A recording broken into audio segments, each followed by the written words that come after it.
샬롬, 말씀 읽어주는 김기웅 목사입니다. 오늘도 기대하는 마음과 사모하는 마음을 가지고 하나님의 말씀 함께 읽겠습니다. 디모데전서 3장 8절부터 16절까지의 말씀입니다. 교회에서 섬기는 사람이 되려는 이들에게도 똑같은 기준이 적용됩니다. 섬기는 이들은 신중하며 남을 속이지 않으며 술을 흥청망청 마시지 않으며 그저 얻는 것에만 관심을 갖는 사람이 아니어야 합니다. 또한 믿음의 비밀 앞에 경건하며 자신의 직분을 이용해 이익을 도모하지 않는 사람이어야 합니다. 먼저 그들 스스로 자신을 증명해 보이게 하십시오. 그것이 입증될 때 그들에게 일을 맡기십시오. 여자라고 해서 예외가 아니며 똑같은 자격 요건을 갖추어야 합니다. 신중하며 신뢰할 만하며 입이 험하지 않으며 술을 지나치게 좋아하지 않는 사람이어야 합니다. 교회에서 섬기는 이들은 배우자에게 헌신하며 자녀들을 세심히 돌보며 부지런히 자기 일을 살피는 사람이어야 합니다. 이 섬김의 일을 하는 사람들은 큰 존경을 받으며 예수를 믿는 믿음의 참 자랑거리가 될 것입니다. 나는 곧 그대에게 가기를 바라지만 지체될 경우를 대비해 이렇게 편지를 써 보냅니다. 그 이유는 그대가 살아계신 하나님의 교회이자 진리의 요새인 하나님의 가족 가운데서 일을 어떻게 처리해야 하는지 알려주는 것입니다. 그리스도인의 삶은 우리의 이해를 훨씬 넘어서는 위대한 비밀이 아닐 수 없습니다. 다음 몇 가지 사실은 너무도 분명합니다. 그분은 사람의 몸으로 나타내시고 보이지 않는 성령에 의해 의롭다고 인정받으셨으며 천사들에게 보이셨습니다. 모든 사람 가운데 선포됨으로 온 세상이 그분을 믿었고 그분은 하늘 영광 속으로 들려 올라가셨습니다. 이것은 하나님의 말씀입니다. 오늘 말씀은 내용상 두 부분으로 나눠서 생각해 볼 수 있습니다. 먼저 첫 번째 8절부터 13절 집사의 자격에 대해서 이야기를 하고 있어요. 8절입니다. 이와 같이 집사들도 정중하고 일구이연하지 아니하고 술에 임박하지 아니하고 더러운 일을 탐하지 아니하고 라고 이야기합니다. 어제의 말씀에서는요, 교회의 지도자 즉 감독의 그런 자격 요건에 대해서 이야기하는데 오늘 본문이 시작할 때 무엇이라고 이야기합니까? 이와 같이 즉 교회의 지도자와 집사는 같은 그러한 요건으로 뽑혀야 한다라고 이야기하고 있는 거예요. 이 말씀 앞에 어떻게 좀 움찔하지 아니하십니까? 왜냐면요, 우리는 집사 즉 교회의 직분을 너무 가볍게 생각하거나 혹은 지도자와 나는 다르다라고 생각하면서 살아갈 때가 많은데 성경은요, 교회의 지도자 즉 목회자나 장로나 집사나 권사나 모든 자들이 같은 요건으로 뽑혀야 한다라고 말씀하고 있다라는 거예요. 움찔하시기를 바랍니다. 그렇다면 집사는 무엇일까? 집사는요, 봉사하는 자라는 의미로서 로마서 16장 1절과 골로새서 1장 7절에서는 일꾼으로 나타내고 있습니다. 그리고 고린도전서 3장 5절에서는요, 사역자다라는 의미로 사용되고 있어요. 그렇기 때문에 집사는요, 교회에서 그리스도에게 속한 이들을 수행하는 사람, 그리스도의 몸된 교회를 섬기는 자, 그 일을 감당하는 자다라는 뜻을 갖고 있다라는 거예요. 이렇게 직분은요, 내가 누리고 내가 어떠한 위치에서 어떠한 사람들을 내 마음대로 좌지우지 움직이는 자를 뜻하는 것이 아니라 가장 먼저 섬기고 가장 먼저 봉사하고 많은 사람들을 위해서 희생하는 자다라고 이야기하고 있는 겁니다. 직분자는 이런 자다라는 것을 기억하시기를 소망해요. 이러한 집사에게 먼저 주어진 조건은 무엇이냐면 말과 관련된 것입니다. 남자 집사에게는 일구이연을 하지 말라고 이야기하고요, 여자 집사에게는 모함하지 말라라고 이야기해요. 당시 집사들의 주요한 역할은 성도들의 가정을 방문해서 신앙을 점검하고 그리고 구제와 관련된 직무를 감당하는 것입니다. 그렇기 때문에 이들이 말을 옮기거나 중상하거나 비판하는 것은 이들에게 맞지 아니하는 일이었다라는 거예요. 성경은 말과 관련해서 이러한 말씀을 하고 있습니다. 잠언 18장 21절의 말씀이에요. 죽고 사는 것이 혀의 힘에 달렸으니 혀를 쓰기 좋아하는 자는 혀의 열매를 먹을 것이다. 또한 잠언 22장 23절은 이렇게 이야기합니다. 입과 혀를 지키는 자는 자기의 영혼을 환난에서 보존한다. 또한 야고보서 1장 22절은 이렇게 이야기해요. 누구든지 스스로 경건하다 생각하며 자기 혈에 재갈을 물리지 아니하고 자기 마음을 속이면 이 사람의 경건은 헛되다 라고 이야기합니다. 우리의 말에는 무엇이 담겨 있는지 살펴보기를 소망해요. 다음으로는 술에 임박하지 아니한 자다라고 이야기합니다. 이는 감독의 요건으로 3절에 제시하고 있는 술을 즐기지 아니하는 것과 일맥상통하다라는 거예요. 술은요, 이성과 판단력을 둔하게 하고 흐리게 만들어서 사람들로 하여금 품위에 손상을 주는 행동을 초래합니다. 그래서 항상 범죄자들이 이야기하는 게 뭐예요? 술에 취해서 기억나지 않는다. 술 때문에 그랬다. 내가 원래는 그런 사람이 아닌데 술을 마셔서 나의 판단력이 흐려져서 실수를 한 것이다 라고 이야기하잖아요. 그렇기 때문에 교회를 섬기는 자들, 교회의 직분자들은 술을 조심해야 한다라고 이야기하고 있어요.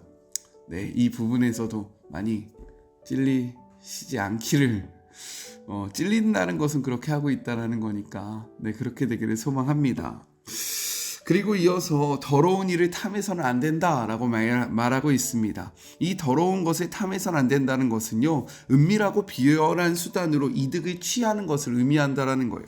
예수님은 말씀하셨어요. 요한복음 10장 12절의 말씀입니다. 삭구는 목자가 아니요 양도 제 양이 아니라 이리가 오는 것을 보면 양을 버리고 달아나니 이리가 양을 밀고 가서 해친다라고 이야기합니다. 즉 자기에게 맡겨져 있는 성도를 사랑하는 마음이 없고 다만 그들을 통해서 자신의 배를 채우기만 급급한 삭군과 같은 자가 되어서는 안 된다라고 이야기하고 있는 거예요. 9절도 볼까요? 깨끗한 양심에 믿음의 비밀을 가진 자가 바로 집사다라고 이야기를 합니다. 바울은요, 믿음에서 벗어난 자를 무엇이라고 이야기했습니까? 양심을 버린 자들, 양심에 화인맞은 자들이다 라고 표현을 했어요. 그렇기 때문에 집사는 이와 반대로 깨끗한 양심을 가져야 하고 그러한 깨끗한 양심으로 믿음의 비밀을 지켜야 한다라고 이야기하는 겁니다. 그렇다면 믿음의 비밀은 무엇일까? 고린도전서 1장 23절은 이렇게 이야기해요. 우리는 십자가에 못 박힌 그리스도를 전하니 유대인에게는 거리끼는 것이요 이방인에게는 미련한 것이로되 라고 이야기합니다. 즉 예수님을 믿지 않는 자들에게는 이 복음이 닫혀 있다라는 거예요. 비밀이라는 겁니다. 그렇게 지금 바울은 이야기하는 거죠. 집사는 이러한 깨끗한 양심 위에 이 비밀된 복음을 간직한 자가 되어야 한다. 집사의 조건을 이야기할 때 돈이 많아야 한다, 지위가 높아야 한다, 명성이 있어야 한다 라고 이야기하지 않고요. 복음을 바르게 소유한 자가 바로 직분자가 되어야 한다 라고 이야기하고 있다는 거예요. 그리고 10절 이렇게 말합니다. 이에 이 사람들은 먼저 시험하여 보고 그 후에 책망할 것이 없으면 집사의 직분을 맡게 할 것이다 라고 이야기해요. 잘 살펴보아야 한다라는 겁니다. 시험하다라는 것은요, 금이나 은과 같은 금속의 순도를 체크해 본다라는 거예요.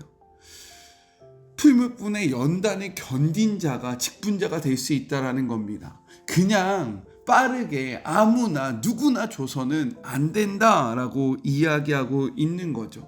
이러한 직분자는 남자뿐만 아니라 여자도 동일하다라고 이야기해요.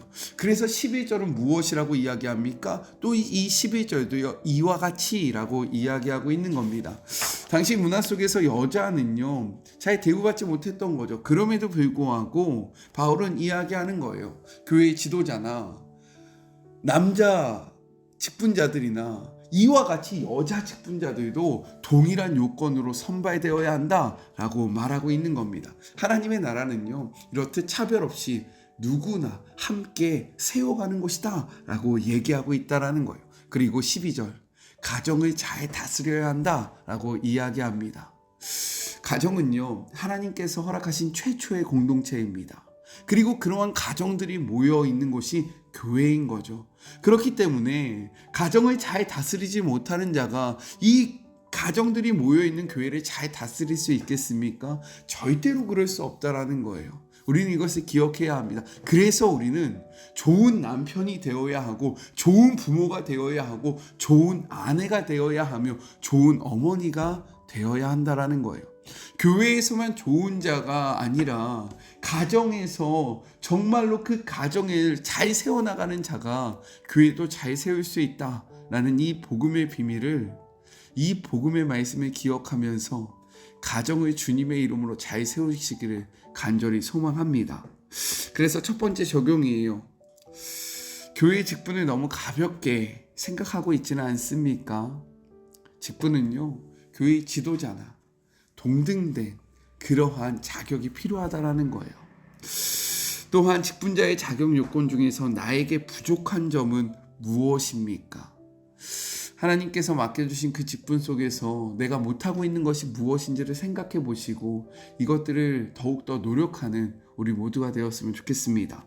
둘째, 14절부터 16절 교회의 본질과 복음 요약에 대해서 이야기하고 있습니다. 바울은 교회의 본질을 설명하기 위해서 자신의 교회관을 이야기해요. 15절입니다. 만일 내가 지체하면 너로 하여금 하나님의 집에서 어떻게 행하여야 할지를 알게 하려 함이니 이 집은 살아계신 하나님의 교회요 진리의 기둥과 터다라고 이야기합니다.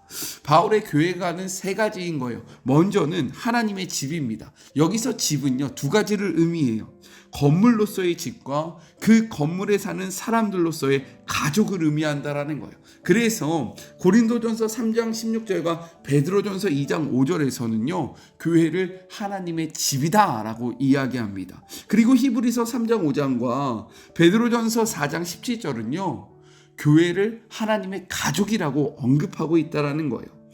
그래서 정리해 보면 교회라는 것은요, 한 분 하나님을 영적 아버지로 모시고 다른 그리스도인과는 영적인 형제 관계를 형성하고 있는 사람들의 모임으로서 하나님의 가족이다라고 우리는 정의할 수 있는 것입니다.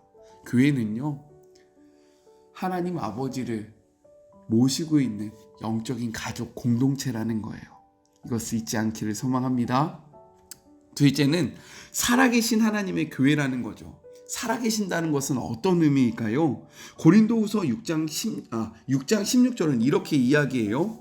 하나님의 성전과 우상이 어찌 일치가 되리요? 우리는 살아계신 하나님의 성전이라. 이와 같이 하나님께서 이르시되 내가 그들 가운데 거하며 두루 행하여 나는 그들의 하나님이 되고 그들은 나의 백성이 되리라 라고 이야기합니다. 그렇기 때문에 살아계신다라는 것은 어떠한 의미냐면 하나님께서 지금 우리 가운데 계신다라는 것을 의미하는 거예요. 교회는 그런 곳입니다. 하나님께서 임재하고 계신 곳, 하나님께서 함께하고 계신 곳, 지금 하나님이 역사하시는 곳이 교회가 된다라고 이야기하는 것입니다. 우리 교회는 어때요? 하나님의 임재가 있습니까? 하나님의 역사가 있어요? 하나님께서 힘있게 하나님의 뜻대로 움직이는 것입니까? 이것이 교회라는 것을 잊지 않기를 간절히 소망합니다. 셋째는요, 진리의 기둥과 터예요. 진리는요, 숨길 수 없는 진실이라는 의미로 예수 그리스도를 의미합니다. 기둥은요, 건물이 무너지지 않도록 안전하게 받쳐주는 역할을 할 뿐만 아니라 건물의 외양을 높이 드러냄으로써 멀리서도 그것을 분명하게 바라보게 하는 표징과 같은 역할을 한다라는 거예요. 터는요, 굳건하게 하다, 견고케 하다라는 뜻으로 건물을 받쳐주는 대지를 의미한다라는 거죠. 그렇기 때문에 진리를 견고하게 지지하여 거짓 가리킴의 공격으로부터 진리를 사수하고 진리를 높이 들어서 세상에 알려야 하는 것이 교회다라고 이야기하고 있는 겁니다. 교회에 대해서 이야기한 바울은요, 이제 복음에 대한 요약을 해요. 16절입니다. 그도다 경건의 비밀이요 그렇지 않다 하는 이는 없도다. 그는 육신으로 나타난 바 되시고 영으로 의롭다 하심을 받으시고 천사들에게 보이시고 만국에서 전파되시고 세상에서 믿는 바 되시고 영광 가운데서 올려지셨도다 라고 이야기합니다. 이렇게 바울은요, 복음의 핵심인 그리스도의 성육신과 부활과 승천에 이르는 전 과정을 간략하게 요약하고 있다는 거예요. 왜요? 직분자는 교회가 무엇인지를 분명히 알고 그리스도가 누구인지, 이 복음이 무엇인지 분명히 아는 자가 교회의 지도자가 되어야 하고 교회의 직분자가 되어야 한다라는 것을 보여주고 있는 것입니다. 그래서 두 번째 적용이에요. 나에게 교회는 어떠한 곳입니까? 그리고 나는 복음을 명확하게 이해하고 있습니까? 이 말씀 앞에 서서요, 나는 교회를 어떻게 바라보고 있고 나는 복음을 설명할 수 있는지, 나는 복음을 명확하게 이야기하고 있는지, 나의 신앙은 바른 복음 위에 서 있는지를 다시 한번 살펴보는 시간이 되었으면 좋겠습니다. 우리 같이 기도할까요? 사랑과 은혜가 충만하신 하나님 아버지, 감사합니다. 우리는 직분을 너무나도 쉽게 생각하고 있지는 않습니까? 성경은 직분을 교회의 지도자와 같은 조건으로 뽑아야 한다라고 이야기합니다.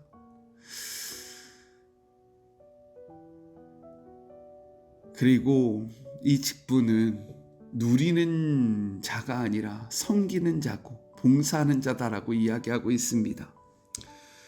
우리는 직분을 어떻게 바라보고 있습니까?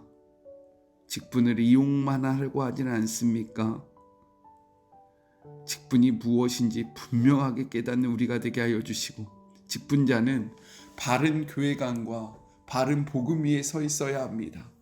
주님, 우리는 어떠한 믿음 위에 직분을 받고 서 있는지를 깨닫게 하시고 우리의 모습을 돌아보며 바른 직분자의 모습을 소유할 수 있도록 주님께서 깨닫는 영과 또한 깨달을 수 있는 용기와 바른 복음 위에 설 수 있는 믿음도 허락하여 주시옵소서. 함께 하실 주님을 의지하며 거룩하신 예수 그리스도의 이름으로 간절히 기도드립니다. 아멘. 저는요, 또 내일 만나도록 할게요. 사랑하고 주님의 이름으로 축복하면서 오늘 하루도 힘내세요. 우리 내일 만나요. 안녕. 오늘도 수고하셨습니다.